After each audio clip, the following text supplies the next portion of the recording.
الحمد للہ رب العالمین والصلاة والسلام علی سید الانبیاء والمرسلین وعلی آلہ واصحابہ اجمعین اما بعد فاعوذ باللہ من الشیطان الرجیم بسم اللہ الرحمن الرحیم اولئک الذین امتحن اللہ قلوبہم للتقوی صدق اللہ العظیم۔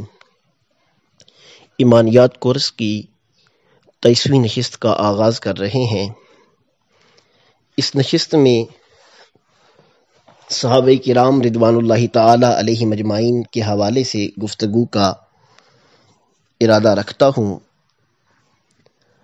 گزشتہ نشستوں میں انبیاء کرام علیہم السلام کے حوالے سے تفصیل سے گفتگو کرنے کے بعد نبی پاک سید عالم صلی اللہ علیہ وسلم کے محبت کے تقاضوں میں ایک تقاضا ہے کہ حضور کے صحابہ کرام اور اہل بیت اطہار سے محبت رکھی جائے۔ اس ضمن میں آج کی گفتگو کا عنوان صحابہ کرام کے بارے میں کیسے نظریات رکھنے چاہیے۔ دعا ہے اللہ تعالیٰ میری زبان پر کلمت الحق جاری فرمائے۔ صحابی اس عظیم ہستی کو کہا جاتا ہے جس نے ایمان کی حالت میں نبی پاک صلی اللہ علیہ وسلم کو دیکھا ہو اور ایمان کی حالت میں ہی اس کا وصال ہوا ہو۔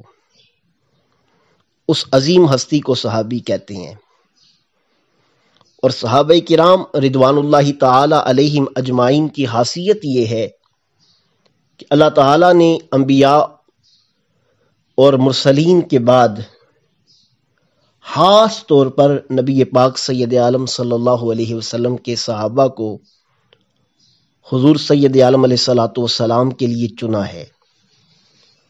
میرے آقا نے ارشاد فرمایا ان اللہ اختار لی اصحابی علی جمیع العالمین سوی النبیین والمرسلین، کہ اللہ تعالیٰ نے انبیاء و مرسلین کے بعد تمام جہان سے میرے لیے خاص طور پر میرے صحابہ کو چنا ہے۔ صحابہ کرام رضوان اللہ تعالی علیہم اجمعین وہ عظیم ہستیاں ہیں جن کے بارے میں اللہ تعالیٰ نے قرآن مجید برہان رشید میں ارشاد فرمایا اولئک الذین امتحن اللہ قلوبہم للتقوی، یہی وہ لوگ ہیں جن کے دلوں کو اللہ تعالیٰ نے تقوی کے لیے چن لیا ہے۔ اللہ تعالیٰ نے ان ہستیوں کے لیے ارشاد فرمایا وَلَكِنَّ اللَّهَ حَبَّبَ إِلَيْكُمُ الْإِيمَانَ وَزَيَّنَهُ فِي قُلُوبِكُمْ وَكَرَّهَ إِلَيْكُمُ الْكُفْرَ وَالْفُسُوقَ وَالْعِصْيَانَ أُولَئِكَ هُمُ الرَّاشِدُونَ، کہ اللہ تعالیٰ نے محبوب کیا ہے تمہارے لیے ایمان کو اور اس کو تمہارے دلوں پہ کاڑا ہے، اور تمہارے لیے ناپسند کیا ہے کفر کو، فسق و فجور کو اور نافرمانی کو۔ اولئک هم الراشدون، وہ سارے راشد ہیں، ہدایت یافتہ ہیں۔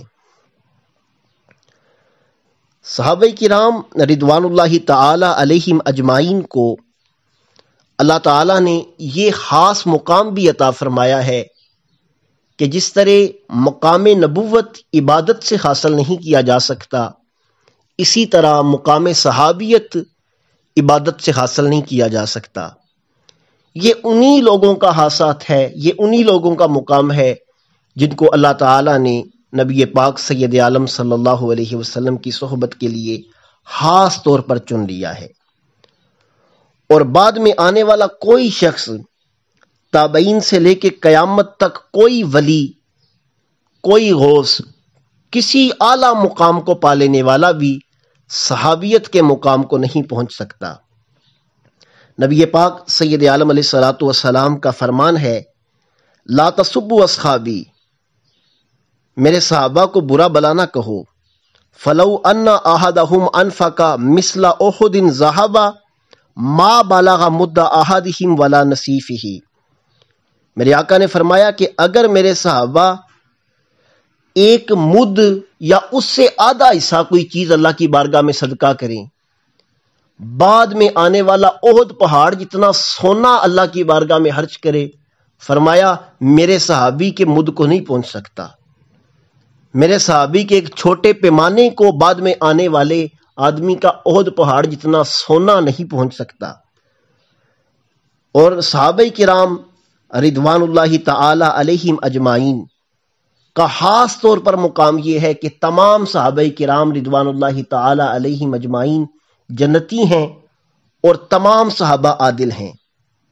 قرآن مجید برہان رشید میں اللہ تعالیٰ نے ارشاد فرمایا لا یستوی من انفق قبل الفتح وقاتل اولئک اعظم درجات من الذین انفقوا من بعد وقاتلوا وکلا وعد اللہ الحسنی واللہ بما تعملون خبیر، کہ وہ لوگ جو فتح مکہ کے بعد ایمان لائے، انہوں نے بعد میں قتال کیا، وہ ان لوگوں کے برابر نہیں ہے جن لوگوں نے فتح مکہ سے پہلے مال خرچ کیا اور فتح مکہ سے پہلے جنگ کی۔ پہلے جنگ کرنے والے اعلیٰ درجات کو مالک ہیں۔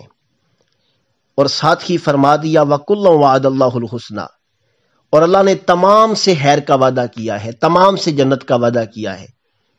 پہلے صحابہ کرام کے دو گروہوں کا ذکر کیا، ایک وہ جو فتح مکہ سے پہلے اپنا مال خرچ کرتے رہے، پہلے جنگ میں شریک رہے، دوسرے وہ جو فتح مکہ کے بعد ایمان لائے، مال اپنا خرچ کیا، قتال کیا۔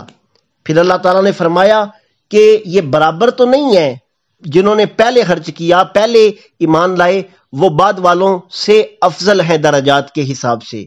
اور ساتھ فرما دیا وَكُلًّا وَعَدَ اللَّهُ الْحُسْنَى، اور اللہ تعالیٰ نے تمام سے بلائی کا وعدہ کیا، تمام سے حسنہ کا وعدہ کیا، خیر کا وعدہ کیا، جنت کا وعدہ کیا۔ اور ساتھ فرما دیا واللہ بما تعملون خبیر، اور اللہ تعالیٰ جانتا ہے جو تم کر رہے ہو۔ اس کا مطلب یہ ہے کہ اللہ تعالیٰ نے جو جنت کا وعدہ کیا ہے وہ اعمال کو دیکھ کے کیا ہے۔ ہمیں صحابہ کرام رضوان اللہ تعالی علیہم اجمعین کے اعمال کے بارے میں تفتیش نہیں کرنی چاہیے۔ کسی بھی صحابی کے بارے میں غلط عقیدت رکھنا، کسی بھی صحابہ کرام کے بارے میں غلط نظریات رکھنا، یہ انسان کو گمراہ کر دیتا ہے۔ نبی پاک علیہ الصلوۃ والسلام نے فرمایا اللہ اللہ فی اصحابی، میرے صحابہ کے بارے میں اللہ سے ڈرو، لا تتخذوہم غرضا بعدی، میرے بعد ان کو اپنے تانوں کا نشانہ نہ بناؤ۔ فمن احبہم فبحبی احبہم، جو ان سے محبت کرتا ہے وہ میری محبت کی وجہ سے میرے صحابہ سے محبت کرتا ہے۔ ومن ابغضہم فببغضی ابغضہم، اور جو ان سے بغض رکھتا ہے وہ میرے بغض کی وجہ سے ان سے بغض رکھتا ہے۔ من اذاہم فقد اذانی، جس نے انہیں تکلیف دی اس نے مجھے تکلیف دی۔ ومن اذانی فقد اذى اللہ، اور جس نے مجھے تنگ کیا، مجھے اذیت دی، اس نے اللہ کو اذیت دی، اور جس نے اللہ تعالیٰ کو اذیت دی اللہ تعالیٰ اس کو پکڑے گا۔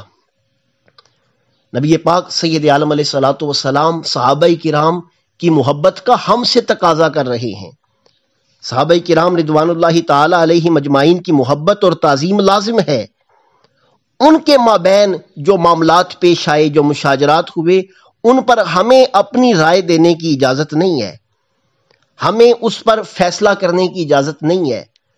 اللہ تعالی حاکم ہے، فیصلہ فرما دیا اس نے وَكُلًّا وَعَدَ اللَّهُ الْحُسْنَى، ہمیں اس پر اپنی آراء قائم کرنے کی کوئی حاجت نہیں ہے، نہ تو ہم حاکم ہیں اور نہ ہی اللہ تعالیٰ نے ہماری ڈیوٹی لگائی ہے کہ ہم ان کے درمیان فیصلہ کریں۔ ہمیں نبی پاک سید عالم علیہ الصلوۃ والسلام نے حکم ارشاد فرمایا ہے اذا ذکر اصحابی فامسکوا، جس وقت میرے صحابہ کا ذکر کیا جائے تو تم خاموش ہو جاؤ۔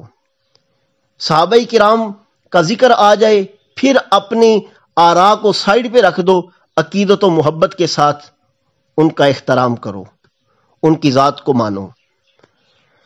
صحابہ کرام رضوان اللہ تعالی علیہم اجمعین کے بارے میں تمام محدثین کا نظریہ ہے اصحابۃ کلہم عدول، تمام صحابہ عادل ہیں۔ محدثین نے حدیث کے قبول کے لیے راویوں کے حالات زندگی کو جمع کیا، ان کی جرح و تعدیل کی۔ اس فن کو اسماء الرجال کہا جاتا ہے۔ 5 لاکھ لوگوں کے حالات زندگی جمع کیے، ان کا تام و ضبط ہونا، ان کا حافظ ہونا، ان کا عادل ہونا، ان کی عادات و اطوار کو جمع کیا، اس حساب سے حدیث درجات میں تقسیم ہوئی، اس حساب سے اندازہ لگایا گیا کس کی حدیث کو قبول کیا جائے گا، کس کی حدیث کو قبول نہیں کیا جائے گا۔ جہاں 5 لاکھ لوگوں کے حالات زندگی جمع ہوئے، وہاں جس وقت صحابہ کرام کی بات آئی تمام محدثین نے یہ قاعدہ بنایا اور قرآن و حدیث سے اس کو اخذ کیا